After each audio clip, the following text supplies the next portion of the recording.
Assalomu alaykum, hurmatli pensionerlar, ota-onalarimiz va ularning farzandlari. Bugun men juda muhim mavzuni tushuntirib beraman.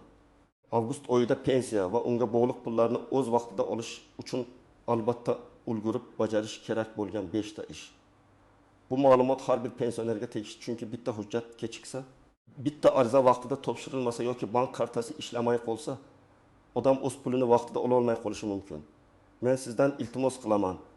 Hozirning o'zida kanalga obuna bo'ling, videoga like bosing va bu videoni ota-onangizga, qo'shnilaringizga, mahalladagi pensionerlarga yuboring. Chunki ko'pchilik aynan oddiy ko'ringan masalalarda xato qiladi. Karta muddati tugaganini bilmaydi. Nafaqa qayta hisoblanishi mumkinligini eshitmaydi. Ishonchnoma vaqtida rasmiylashtirilmaydi yoki hujjatdagi kichik xato sababli to'lov kechikadi. Oldin pensionerlarning ko'pchiligi pensiyani pochtachi orqali naqd olardi. Pochtachi uyga kelardi, odam imzo qo'yardi, pulini olardi. Agar pensioner kasal bo'lsa, ko'pincha oila a'zolari ham biror yo'lini topib olib qo'yardi. Hujjatlar ham ko'p hollarda qog'oz shaklida yurardi. Ma'lumotlar mahalla pensiya bo'limi, bank va boshqa tashkilotlar o'rtasida alohida tekshirilardi. Hozir esa tartib ancha o'zgargan. Pensiyalar ko'p joylarda bank kartasiga tushyapti. Ayrim to'lovlar plastik karta orqali berilyapti. Ayrim hujjatlar elektron bazalardan tekshirilyapti. Bu yaxshi tomoni shundaki, pul yo'qolib qolishi kamayadi, navbatlar qisqaradi, hisob-kitob aniqroq bo'ladi. Lekin boshqa tomoni ham bor. Agar bank kartangiz bloklangan bo'lsa, telefon raqamingiz eskirgan bo'lsa, pasport ma'lumotingiz yangilanmagan bo'lsa, siz haqingizdagi ma'lumot tizimda noto'g'ri tursa yoki ishonchnoma muddati tugagan bo'lsa, pul chiqsa ham uni olishda muammo paydo bo'ladi. Avgust oyining muhimligi shundaki, bu oyda ko'p oilalarda xarajat ko'payadi. Dori-darmon, kommunal to'lovlar, nabiralarning o'qishi, qishga tayyorgarlik, oziq-ovqat zaxirasi, shuningdek yilning ikkinchi yarmida ayrim qayta hisoblashlar, imtiyozlar, moddiy yordamlar yoki qo'shimcha to'lovlar bo'yicha murojaatlar aynan shu davrda ko'payadi. Men shuni ta'kidlayman, pensiya pullarini olish uchun hamma narsani oxirgi kunga qoldirmang. Avgustda 5 ta ishni tekshirib qo'ysangiz, keyin ancha xotirjam bo'lasiz. Eng birinchi va eng oddiy, lekin eng ko'p muammo chiqaradigan masala bu bank kartasi. Agar pensiyangiz kartaga tushsa, avgustda albatta kartaning amal qilish muddatini tekshiring. Kartaning old tomonida oy va yil yozilgan bo'ladi. Masalan, 1224 deb yozilgan bo'lsa, bu karta avgust oyining oxirigacha ishlashi mumkin, lekin ayrim amaliyotlarda oxirgi kunlarga borib muammo chiqish ehtimoli bor. Shuning uchun men doim aytaman, karta muddati tugashini kutmang, oldindan bankka boring. Masalan, To'xtasin ota 72 yoshda. Pensiyasi har oyning 12 sanasida kartaga tushadi. Kartasining muddati avgustda tugaydi. U buni 10 avgustda sezdi. Bankka bordi. Yangi karta chiqarishga ariza berdi. Bank kartani 3-5 ish kunida tayyorlaydi. Agar u 12 avgustda pul tushishini kutib o'tirganida pul hisobga tushsa ham karta orqali yetishda qiynalishi mumkin edi. Shu sababli avgustning birinchi haftasidayoq kartani tekshirish eng to'g'ri yo'l. Ikkinchi muhim jihat, karta bloklanmaganmi? Ba'zan odam PIN kodini 3 marta noto'g'ri teradi. Karta vaqtincha bloklanadi. Ba'zan bank xavfsizlik sababli kartani to'xtatadi. Ba'zan esa telefon raqami almashtirilgan bo'ladi. SMS xabarnoma kelmaydi. Pensioner pul tushmadi deb o'ylaydi. Aslida pul tushgan, faqat xabar kelmagan yoki karta ishlamayapti. Bunday holatda bank filialiga pasport yoki ID karta bilan borib, karta holatini tekshirtirish kerak. Yana bir misol, Saodat opa har oy pensiyasini bankomatdan oladi. Bir kuni bankomat operatsiya rad etildi deb chiqardi. U pensiya tushmadi deb o'yladi. Farzandi bank ilovasidan tekshirsa, pul hisobda turibdi. Muammo kartadagi limit va bankomatdagi texnik holat ekan. Agar Saodat opa bankka borib aniqlamaganda, bir necha kun asabiylashib, pulim kechikdi deb yurardi. Demak, muammo doim pensiya jamg'armasida bo'lavermaydi. Ba'zan bank tomonida bo'ladi. Kim xavotir olish kerak? Kartasi muddati avgust, sentyabr yoki oktyabrda tugaydiganlar, telefon raqamini almashtirganlar, kartasini uzoq ishlatmaganlar, bankomatdan pul yechishda xatolik ko'rganlar, pensiyasi boshqa bankka o'tkazilganini eshitganlar. Kim unchalik xavotir olmasligi mumkin? Kartasi yangi, SMS xabarnomasi kelayotgan. O'tgan oyda ham muammosiz pul olgan, hisob raqami faol bo'lgan pensionerlar. Lekin baribir tekshirib qo'yish zarar qilmaydi. Ko'p pensionerlar bir marta pensiya tayinlangandan keyin uning miqdori faqat umumiy oshirilganda o'zgaradi deb o'ylaydi. Aslida ayrim holatlarda pensiya miqdori qayta ko'rib chiqilishi mumkin. Men bu yerda hammaga avtomatik o'shadi demayapman. Lekin agar sizda qo'shimcha ish staji oldin hisobga kiritilmagan maosh, arxiv hujjati yoki boshqa asos bo'lsa, pensiya bo'limiga murojaat qilib ko'rishingiz kerak. Masalan, bir odam 1990-yillarda zavodda ishlagan, lekin hujjat topshirayotganda o'sha davrning ish haqi haqida ma'lumot topilmagan.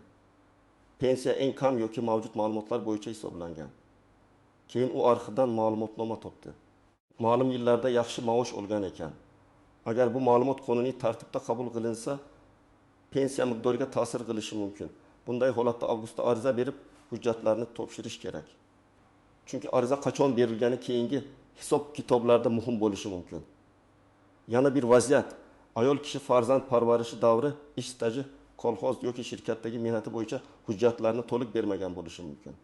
Ayrim yillarda mehnat daftarchasiga yozuv tushgan, lekin muhr noaniq, sana xato, korxona nomi o'zgargan.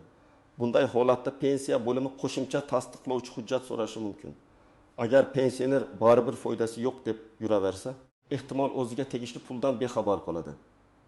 Men ko'p uchratadigan xatolardan biri, odamlar qo'shnining pensiyasi oshibdi, menikini ham oshiring deb boradi. Bu noto'g'ri yondashuv. Pensiya har bir odamning ish staji, ish haqi, toifasi, nogironlik holati, yoshga doir pensiya turi va boshqa ma'lumotlar asosida hisoblanadi. Qo'shningiz bilan bir xil yoshda bo'lishingiz pensiyangiz ham bir xil bo'ladi degani emas. Shuning uchun umumiy gap bilan emas, aniq hujjat bilan murojaat qilish kerak. Qanday hujjatlar kerak bo'lishi mumkin? Pasport yoki ID karta, pensiya guvohnomasi bo'lsa, mehnat daftarchasi, arxiv ma'lumotnomasi, ish haqi haqida ma'lumot, harbiy xizmatga oid hujjat, farzandlar tug'ilganlik guvohnomalari, oldingi tashkilotdan olingan tasdiqlar. Har bir holat alohida ko'riladi. Shuning uchun men tavsiya qilaman. Avval tuman yoki shahar pensiya jamg'armasi bo'limiga borib, aynan sizga qaysi hujjat kerakligini yozdirib oling. Pul vaqtida chiqish uchun tizimdagi ma'lumotlar to'g'ri bo'lishi shart. Ism, familiya, pasport raqami, JS ashir, tug'ilgan sana, yashash manzili, telefon raqami, bank hisob raqami kabi ma'lumotlardan bittasi noto'g'ri bo'lsa ham kechikish bo'lishi mumkin. Ayniqsa, pasport ID kartaga almashtirilgan, familiya o'zgargan, boshqa tumanga ko'chib o'tilgan, doimiy ro'yxat manzili o'zgargan bo'lsa, buni e'tiborsiz qoldirmang. Masalan, Karim aka Toshkent viloyatidan Farg'onaga farzandiniki ko'chib bordi. U pensiyani eski manzili bo'yicha olayotgan edi. Bir necha oy hammasi yaxshi bo'ldi. Keyin hujjat tekshiruvlarida manzil masalasi chiqdi. Unga ma'lumotlaringizni yangilang deyishdi. Agar u buni oldindan qilganda hech qanday asabiylashish bo'lmas edi. Shu sababli ko'chib o'tgan pensionerlar avgust oyida albatta mahalla, migratsiya va pensiya bo'limidagi ma'lumotlari mosligini tekshirishi kerak. Yana bir nozik masala. Pensioner uzoq muddat boshqa joyda yashasa, masalan, farzandlari bilan boshqa viloyatda yoki chet elda bo'lsa, to'lov tartibiga ta'sir qiladigan holatlar bo'lishi mumkin. Men bu yerda hammaga bir xil qoida aytmayman, chunki vaziyatga qarab tartib farq qiladi. Lekin bitta narsa aniq. Qayerda yashayotganingiz, pulni qanday olayotganingiz va sizning nomingizdan kim harakat qilayotgani hujjatda to'g'ri aks etishi kerak. Telefon raqami ham juda muhim. Bugun ko'p xizmatlar SMS tasdiq, bank xabarnomasi yoki elektron murojaat orqali ishlaydi. Agar karta onangiz nomida, SMS esa eski raqamga ulangan bo'lsa, pul tushganini bilmaysiz. Agar raqam begona odam nomiga rasmiylashtirilgan bo'lsa, keyin bankda muammo tug'ilishi mumkin.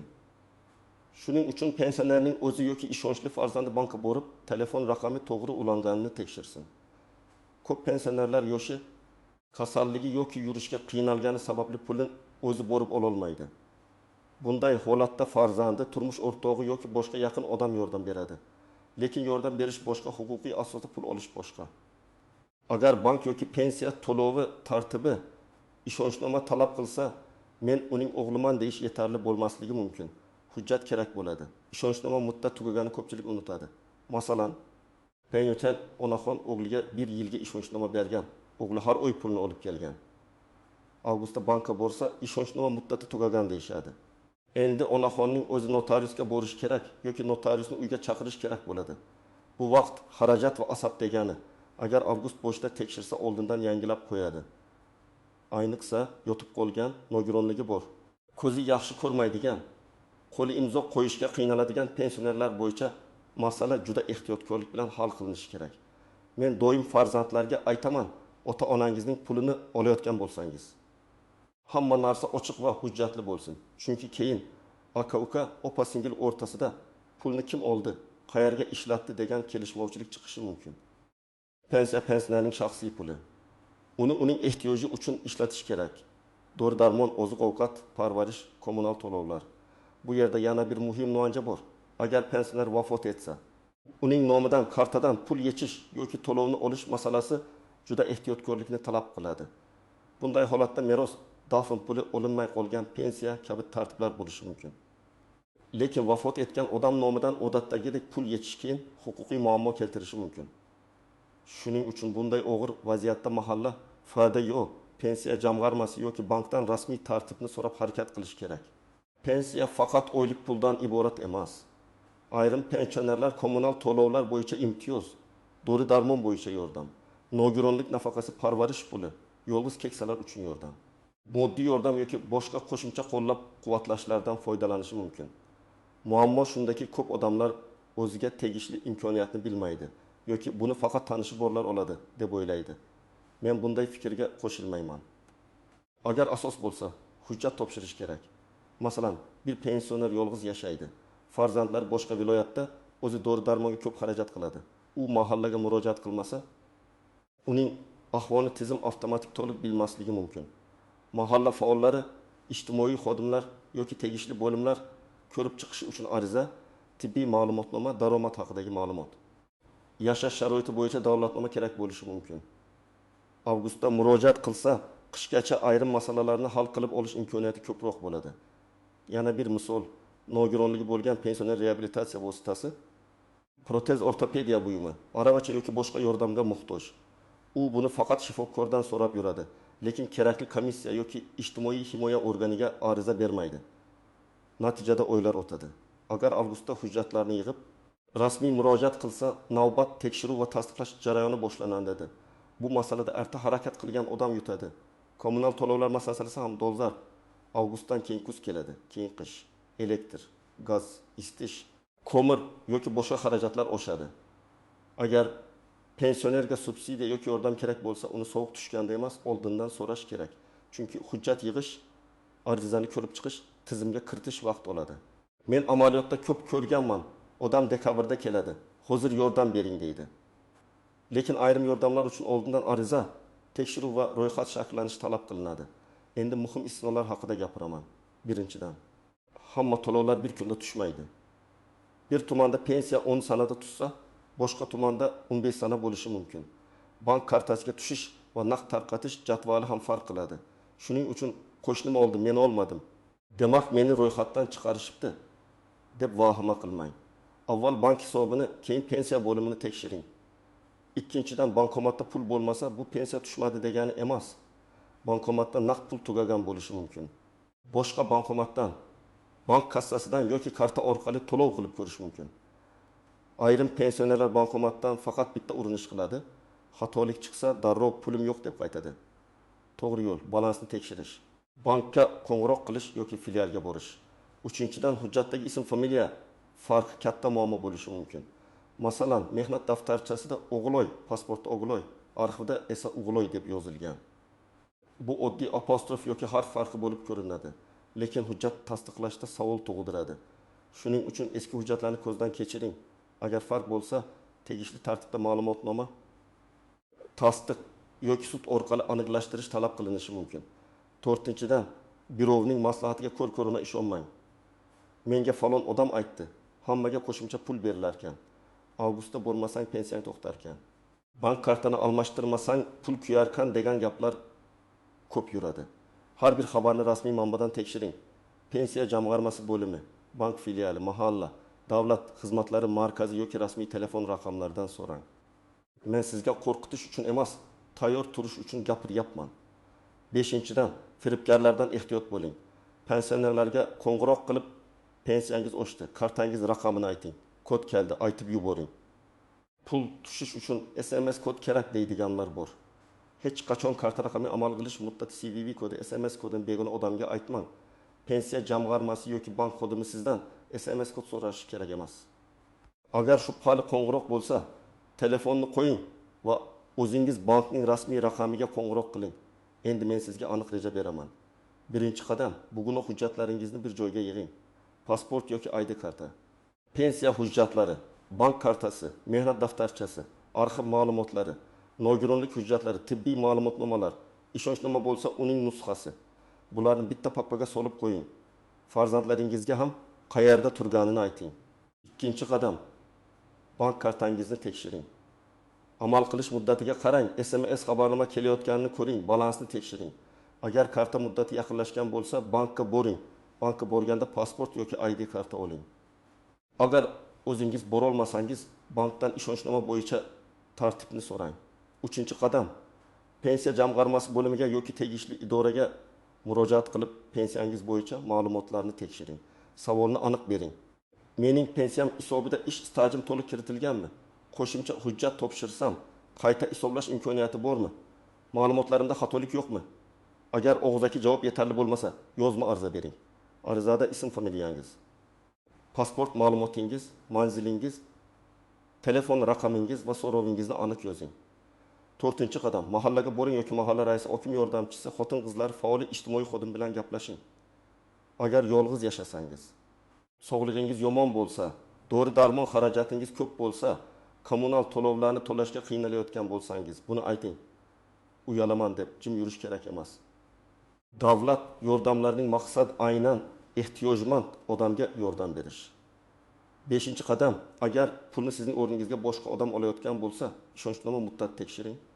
Notariusga borish kerakmi? Uyga chaqirish mumkinmi? Bank qanday hujjat talab qiladi? Hammasini oldindan aniqlang. Ayniqsa, pensioner yotib qolgan bo'lsa, oxirgi kunga qoldirmang. Bir kunlik kechikish ham dori olish, parvarish xarajatlari yoki oziq-ovqat masalasida muammo tug'diradi. 6-qadam sifatida qo'shimcha tavsiya beraman. Har oy pensiya tushgan sana va miqdorini yozib boring. Oddiy daftar tuting. Masalan, 2 avgust shuncha so'm tushdi, shuncha naqd olindi, shuncha dori, shuncha kommunal to'lov. Bu oylarda ham tartib bo'ladi. Kelishmovchilik kamayadi. Pensionerning puli qayerga ketgani aniq bo'ladi. Demak, avgust oyida pensionerlar pulni vaqtida olish va o'ziga tegishli imkoniyatlarni bo'y bermaslik uchun 5 ta ishga alohida e'tibor berish kerak. Bank kartasi va hisob raqamini tekshirish. Pensiya qayta hisoblanishi mumkin bo'lgan hujjatlarni ko'rib chiqish, shaxsiy ma'lumot va manzilni yangilash, ishonchnoma masalasini tartibga solish, imtiyoz va qo'shimcha yordamlar uchun arizalarni kechiktirmaslik. Men sizga shuni aytaman. Ko'p muammolar katta qonunlardan emas, kichik e'tiborsizliklardan chiqadi. Karta muddat tugaydi, hujjatda bitta harf xato bo'ladi, ariza yozilmaydi, telefon raqami eskiradi, ishonchnoma muddati o'tadi. Natijada odam o'z pulini olish uchun ortiqcha yuguradi. Shuning uchun avgustni kutib o'tirmasdan bugundan harakat qiling. Agar sizda shunday holat bo'lgan bo'lsa, izohlarda yozing. Pensiyani olishda eng ko'p qaysi muammoga duch kelyapsiz? Karta, hujjat, qayta hisoblash, imtiyoz yoki ishonchnoma masalasini men keyingi videolarda eng ko'p berilgan savollarga alohida javob beraman. Videoga like bosing, kanalga obuna bo'ling va bu ma'lumotni albatta boshqa pensionerlarga ham ulashishga kerak.